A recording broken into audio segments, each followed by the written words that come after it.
عفوك إني من نور مدت يداي نزعت أسرار قلبي وجئت ألقي اعوذ باللہ من الشیطان الرجیم بسم اللہ الرحمن الرحیم سورہ بقرہ آیت نمبر 28۔ میں قرآن پاک کو اس لیے ورڈنگ میں پڑھتی ہوں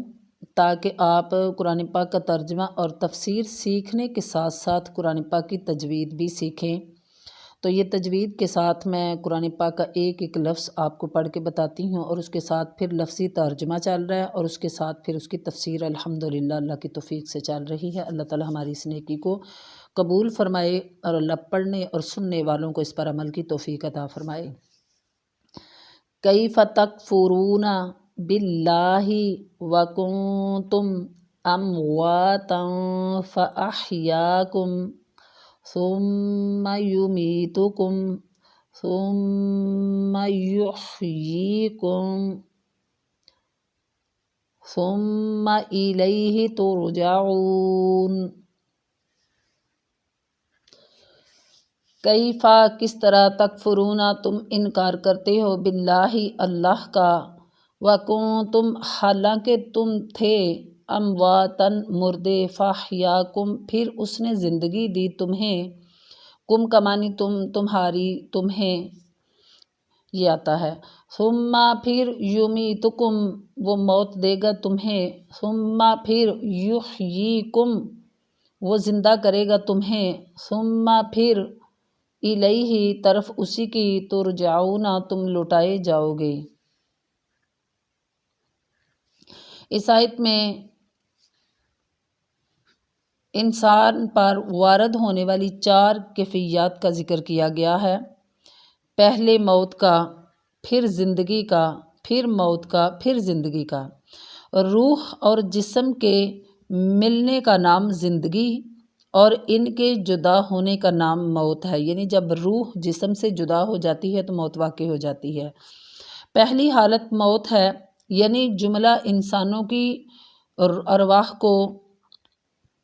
جب اللہ تعالیٰ نے پیدا کر لیا، یعنی تمام انسانوں کی روحوں کو جب وہ پیدا ہو چکی تھی، لیکن جسم اپنے اپنے وقت پر عطا ہوئے تھے۔ اسی عرصہ میں جب کہ انسان ابھی روحانی طور پر پیدا ہوئے تھے، عالمی ارواح کے اندر ابھی جسم عطا نہیں تھے ہوئے، تو اس میں اللہ تعالیٰ نے تمام لوگوں کو اکٹھا کر کے، جس میں انبیاء بھی تھے اور آخری پیدا ہونے والے آدم علیہ السلام کے بچے، یعنی تمام کائنات کے لوگ موجود تھے، تو اللہ تعالیٰ نے ان سے ایک عہد لیا تھا، الستُ بربکم کیا میں تمہارا رب نہیں ہوں، یعنی میں تمہارا رب ہوں یا نہیں؟ تو اس وقت سب نے اس عہد کا اقرار کیا تھا، بلا کیوں نہیں یا اللہ تو ہی ہمارا رب ہے۔ تو دوسری حالت انسان کی پیدائش سے لے کر اس کے مرنے تک ہے، یعنی جو ہم زندگی میں دنیا کی اندر زندگی گزار رہے ہیں، کوئی 50 سال گزارتا ہے، کوئی 100 سال گزارتا ہے، کوئی 10 سال، کوئی 20 سال، تو یہ اس زندگی کا نام جو ہے نا، یہ زندگی ہے جس میں وہ اچھے یا برے اعمال کرنے کا اختیار رکھتا ہے۔ تیسری حالت موت سے لے کر حشر تک، یعنی قبر کی برزخی زندگی جو ہے، یعنی بندہ فوت ہوتا ہے، وہ قبر کے اندر چلا جاتا ہے، تو یہ قبر کے اندر بھی ایک الگ سے اس کی زندگی ہے، لیکن ہے یہ موت کے بعد، ٹھیک ہے۔ اور اسی طرح چوتھی حالت جو ہے وہ انسان کی، وہ آخری حالت دوبارہ جی اٹھنے، یعنی حشر کے میدان میں جمع ہونے کی ہے، اور یہ وہ زندگی ہے جو کبھی ختم نہیں ہوگی۔ جن حالتوں کا ذکر کیا گیا اور جن حالتوں کو موت سے تعبیر کیا گیا ہے، ان میں بھی زندگی کی کچھ نہ کچھ رمق موجود ہوتی ہے، مگر چونکہ غالب اثرات موت کے ہوتے ہیں، لہٰذا انہیں موت سے تعبیر کر دیا گیا ہے، کیونکہ پہلی موت کے درمیان ہی جو ہے نا وہ اللہ تعالیٰ نے عہد لیا تھا الستُ بربکم کا، اور دوسری موت میں ہی انسان کو قبر کا عذاب ہوتا ہے، یعنی جب انسان دوسری موت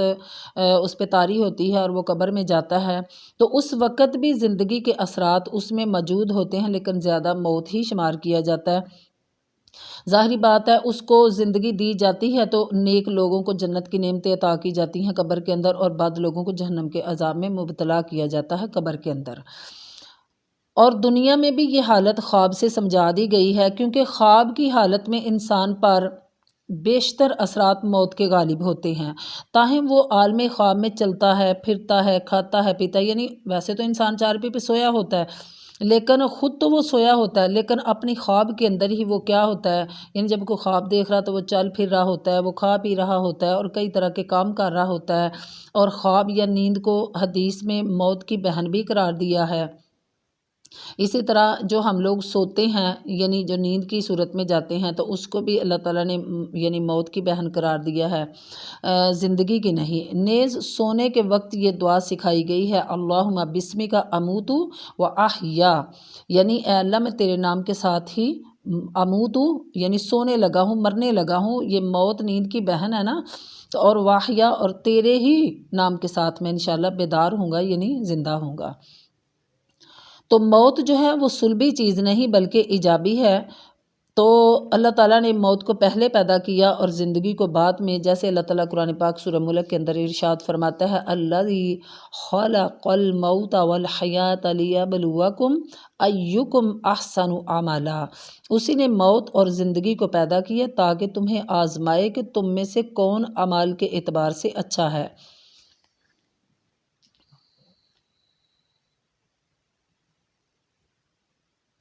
تو اس آیت میں اللہ تعالیٰ یا ایھا الناس اعبدوا کے ساتھ توحید کی جو بات شروع ہوئی ہے وہی آگے بڑھائی، یعنی پیچھے والی بات کو ہی آگے بڑھاتے ہوئے اللہ تعالیٰ فرما رہا ہے کہ تم اللہ کے ساتھ تمہارے کفر پر مجھے بڑا تعجب ہے کہ جس نے تمہیں اس وقت زندگی بخشی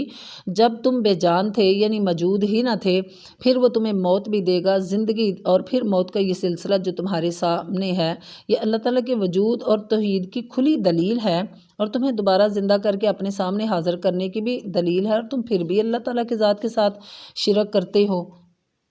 اور اس کے ساتھ کفر کرتے ہو۔ تو یہی اللہ تعالیٰ فرما رہا ہے، کیف تکفرون باللہ، تم اللہ کا کس طرح انکار کرتے ہو، اللہ کی ذات کا کس طرح انکار کرتے ہو جب یہ ساری چیزیں تمہارے سامنے ہیں کہ اللہ تمہیں یعنی پہلے موت کی حالت میں پھر زندگی دی، پھر اللہ تعالیٰ موت طاری کرے گا، پھر اللہ تعالیٰ زندہ کر کے اٹھائے گا، تو یہ سارے اختیارات اللہ تعالیٰ کے ہاتھ میں ہیں، یہ اللہ ہی سارا کچھ کرنے والا ہے، تو پھر تم کیوں یعنی اللہ تعالیٰ کی ذات کا انکار کرتے ہو اور اللہ کے علاوہ تم دوسرے لوگوں کو اپنا معبود سمجھ لیتے ہو، اس کو حاجت روا، مشکل کشا، یہ داتا، یہ دستگیر، یہ ساری چیزیں نام جو تم لوگوں نے دنیا میں دے رکھے ہیں، اس کی اللہ نے تو کوئی سند آسمان سے نہیں اتاری ہے، تو تمہارے خود ساختہ نام ہے جو تم لوگوں نے ان کو دے دیے ہوئے ہیں۔ یہ ساری چیزوں کے لائق تو صرف ایک رب العالمین کی ذات ہے جس نے ہم سب کو زندگی بھی دی اور موت بھی دے گا۔ هو الذی خلق لکم ما فی الارض جمیعا ثم استوى إلى السماء فسواهن سبع سماوات وهو بكل شيء عليم۔ ہوا وہی ہے، الذی جس نے خلق پیدا کیا، لکم تمہارے لیے، ما جو فی الارض زمین میں ہے، جمیعا سب کا سب،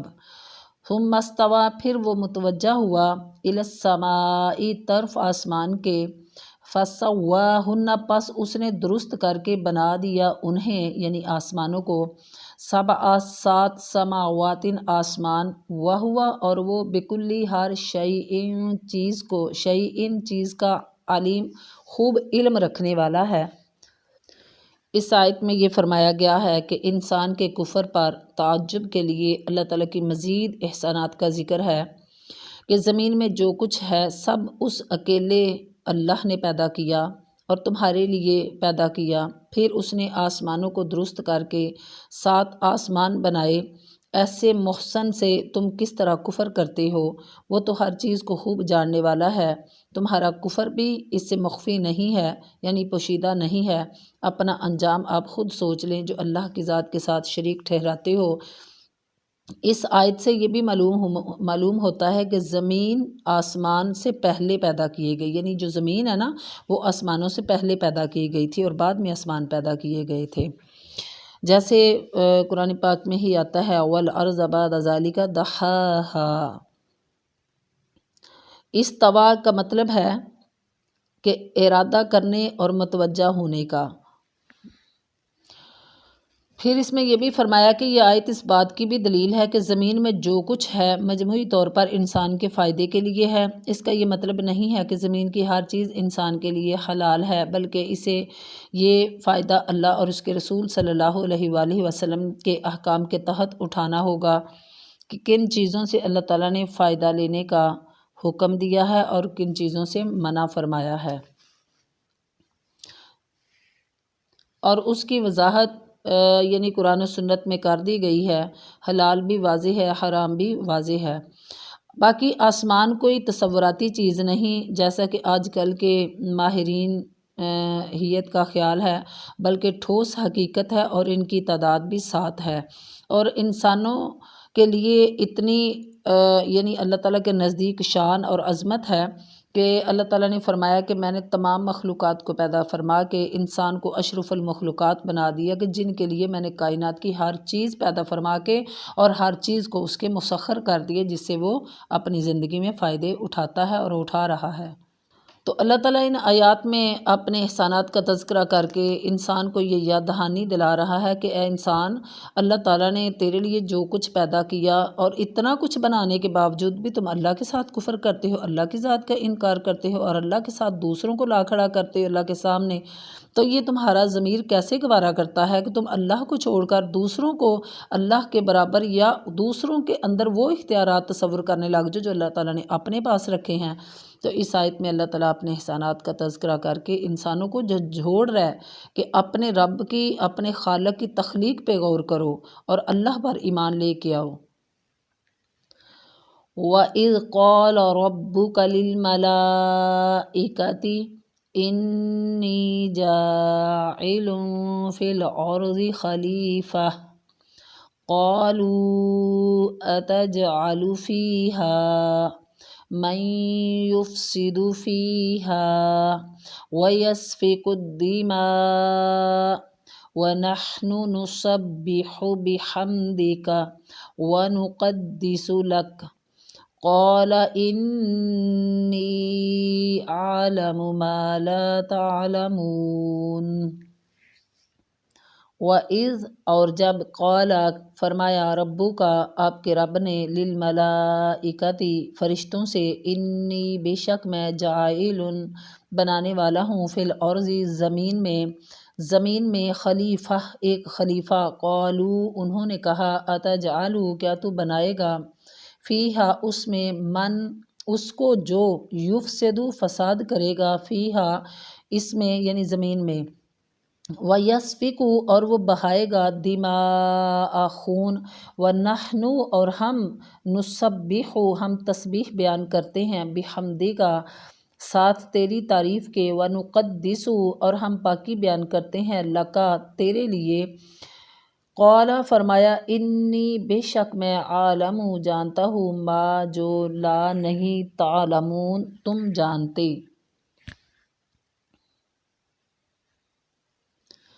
اس آیت میں یہ فرمایا گیا ہے کہ فرشتے ایسی ہستیاں ہیں جو مستقل شخصیت رکھتی ہیں کیونکہ اللہ تعالیٰ اور ان کے درمیان مکالمہ ہوا ہے۔ اس کے علاوہ بعض ہستیوں کے قرآن پاک میں نام بھی ذکر ہیں۔ خلیفہ یعنی فرمایا کہ یہاں علی الاطلاق خلیفہ نائب اور قائم مقائم کا لفظ استعمال ہوا ہے۔ صراحتاً یہ معلوم نہیں ہو سکتا کہ آدم علیہ السلام اللہ کا خلیفہ ہے یا کسی دوسری مخلوق کا۔ بعض علماء کا یہ خیال ہے کہ خلیفہ چونکہ وہ شخص ہوتا ہے جو کسی کے مرنے یا عدم موجودگی کی صورت میں اس کے اختیارات سنبھالتا ہے، اور اللہ تو حی لا یموت ہے، یعنی اس پر تو کبھی موت نہیں آئے گی اور وہ ہمہ وقت حاضر ہے، ازل سے ابد تک رہے گا۔ لہٰذا آدم علیہ السلام اللہ تعالیٰ کے خلیفہ نہیں تھے بلکہ جنوں کے خلیفہ تھے۔ پھر ایک ایسی روایت بھی ملتی ہے کہ انسان کی پیدائش سے کافی دیر پہلے اس زمین میں جن آباد تھے جو فتنہ فساد اور قتل و غارت کیا کرتے تھے، تو اللہ تعالیٰ نے فرشتوں کا لشکر بھیج کر ان جنوں کو سمندروں کی طرف دھکیل دیا اور آدم علیہ السلام ان کے خلیفہ ہوئے۔ اللہ تعالیٰ فرماتا ہے ہم نے امانت یعنی آسمانوں، زمین اور پہاڑوں پر پیش کی، یعنی اسلامی شریعت، احکام شریعت یعنی قرآن پاک کو اللہ تعالیٰ نے آسمانوں پر، زمین پر، پہاڑوں پر پیش کیا اور انہوں نے اسے اٹھانے سے انکار کر دیا اور اس بار عظیم کے اٹھانے سے ڈر گئے، مگر انسان نے اسے اٹھا لیا کیونکہ انسان تو انتہائی ظالم اور نادان واقع ہوا ہے۔ یہ قرآن پاک کی آیت کا ترجمہ ہے۔ اور تمام مفسرین کا اس بات پر اتفاق ہے کہ یہاں امانت سے مراد اللہ تعالیٰ کی اطاعت اور اس کے فرائض و احکام کی تعمیل اور ان کے نفاذ کا بار ہے، اور اسی کا دوسرا نام نظام خلافت ہے۔ فرشتوں کا یہ قیاس کہ بنی آدم دنیا میں فتنہ فساد اور قتل و غارت ہی کریں گے، یا تو اس لحاظ سے تھا کہ جن بھی زمین میں پہلے یہی کچھ کر چکے تھے، یعنی وہ فساد برپا کرتے تھے، اور یا اس لحاظ سے کہ جس ہستی کو اختیارات سونپے جا رہے ہیں تو اسے اپنے اختیار و ارادہ کی قوت بھی دی جا رہی ہے، وہ افراط و تفریط سے بچ نہ سکے گا یعنی انسان، اور اس طرح فتنہ فساد رونما ہوگا۔ یعنی فرشتوں نے یہ جو اعتراض کیا تھا اس کی وجہ یہ تھی کہ پہلے جن اس دنیا میں فساد کرتے تھے اور اس کے بعد انسان پیدا ہوں گے، ہو سکتا ہے وہ بھی ایسا ہی کریں، اور اس میں کوئی شک نہیں ہے اگر اچھے انسان ہے تو بدترین انسان بھی ہے، فتنہ فساد بھی اس دنیا میں پایا جاتا ہے۔ حالانکہ فرشتوں کا یہ جواب آدم علیہ السلام کی تخلیق پر اعتراض کا نہ تھا کہ اے اللہ تو آدم علیہ السلام کو پیدا ہی کیوں کرنے لگا ہے، بلکہ اس سے تخلیق آدم کی عدم ضرورت کا اظہار مقصود تھا کہ اگر آدم علیہ السلام کو اے اللہ تو نہیں بھی پیدا کرے گا تو جو تیرا مقصد ہے وہ تو ہم الحمدللہ جو بھی تو ہمیں حکم کرتا ہے ہم وہ پورا کرتے ہیں، آپ کی تسبیح تقدیس بیان کرتے ہیں۔ تو فرشتوں نے اللہ تعالیٰ سے کہا کہ جب ہم مدبرات امر ہونے کی حیثیت سے کارگاہ کائنات کو پوری سرگرمی اور خوبی سے چلا رہے ہیں، ہم تیرے حکم کی نافرمانی بھی نہیں کرتے، تیری تسبیح و تقدیس بھی بیان کرتے رہتے ہیں اور اس کائنات کو پاک صاف بھی رکھتے ہیں، اور جب یہ سب کام بخیر و خوبی سر انجام پا رہے ہیں تو پھر آدم علیہ السلام کو بطور خلیفہ پیدا کرنے کی کیا ضرورت ہے، بالخصوص ایسی صورت میں کہ اس خلیفہ سے فتنہ فساد بھی متوقع ہے۔